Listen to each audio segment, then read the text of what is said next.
हमारे लोगों की संस्कृति में, सनातन संस्कृति के अंदर यज्ञ का विशेष महत्व, बहुत विशेष स्थान है।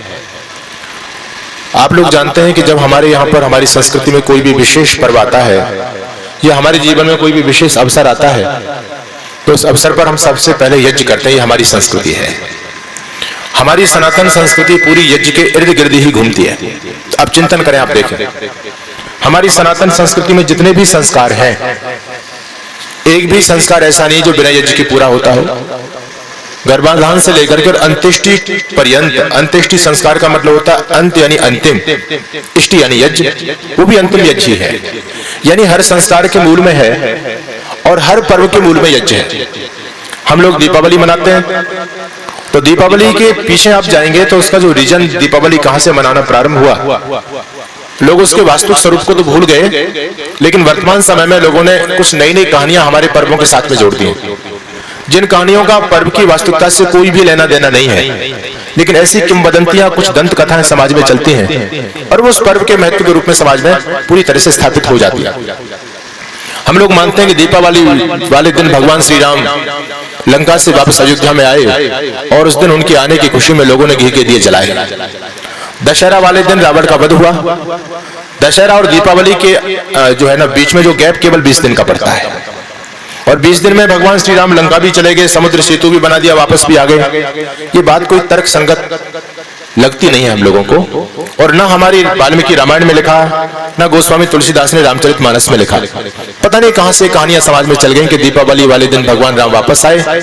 वस्तुतः आप देखेंगे तो दीपावली का जो वास्तविक संस्कृत निष्ठ जो नाम है, इसका नाम है शारदीय नवसस्येष्टि। आप लोग जानते हैं हमारे यहाँ 6 ऋतुएं होती हैं। 6 ऋतुओं में एक ऋतु शरद ऋतु भी आती है। वर्षा विगत शरद ऋतु आई। वर्षा के बाद में कौन सी ऋतु होती है? शरद ऋतु होती है। शारदीय नवसस्येष्टि, शरद ऋतु में नव यानी नवीन, शस्य यानी फसल, इष्टि यानी यज्ञ। हम लोगों की परंपरा है। बहन जी आप बैठ जाएं, डिस्टर्ब ना करें, बैठ जाएं, बात करता हूं, अभी का नहीं है। हमारे लोगों की परंपरा रही है कि हम जब भी भोजन करते हैं तो पहले स्वयं भोजन नहीं करते, बल्कि पहले देवताओं को भोग लगाते हैं। ये हमारी पुरानी परंपरा है और आज भी कहीं कहीं परंपरा जीवंत है। घरों में माताएं बहनें जब भोजन बनाती हैं तो पहली रोटी किसके लिए होती है? बोलो जी, किसके लिए? बच्चा कितना ही भूखा हो, परेशान है, कहता माँ मुझे भूख लगी है, मुझे रोटी दे दे खाने के लिए, लेकिन माँ कहती है बेटा पहली रोटी तो तुझे नहीं दूंगी, पहली रोटी तो गाय माता के लिए है।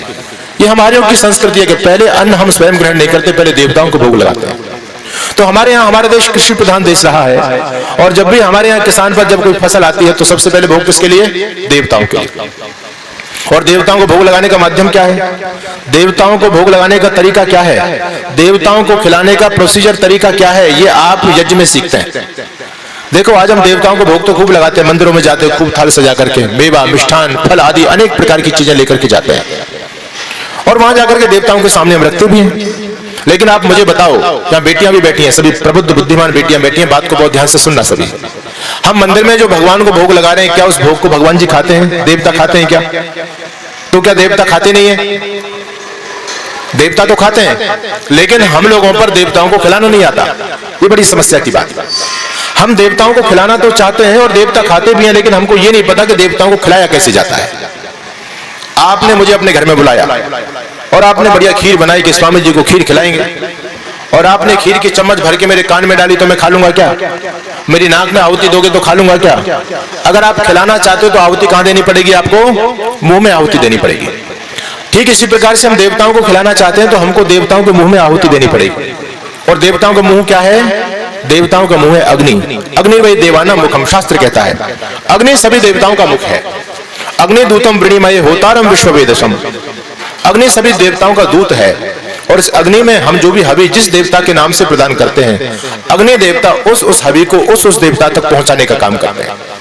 आप जब यज्ञ के अंदर अग्नि का आधान करते हैं, मंत्र बोलते हैं विश्व देवा यजमानश्च सीदता, सारे विश्व देवा, समस्त देवता और यजमान यहाँ पर सभी समुपस्थित हो जाएं। भगवान कृष्ण गीता के अंदर कहते हैं कि नित्यम यज्ञ प्रतिष्ठितम, परमपिता परमात्मा यज्ञ के अंदर प्रतिष्ठित होते हैं। तो जब हम देवताओं को अग्नि देवता में हवि देते हैं तो अग्नि देवता उस हवि को सभी देवताओं तक पहुंचाने का काम करते हैं।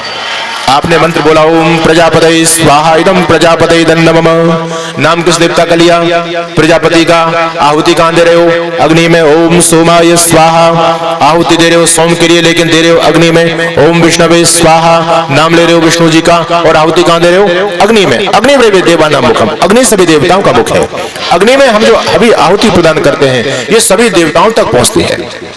हमारी परंपरा रही है बच्चों, हम पहले स्वयं नहीं खाते बल्कि पहले देवताओं को खिलाते हैं।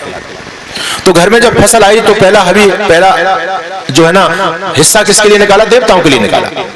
तो दीपावली पर जब फसल आती है तो लोग शारदीय नववर्ष सृष्टि करते हैं, उस फसल से सबसे पहला भोग देवताओं के लिए देते हैं, इसलिए दीपावली मनाई जाती है हमारे देश के अंदर।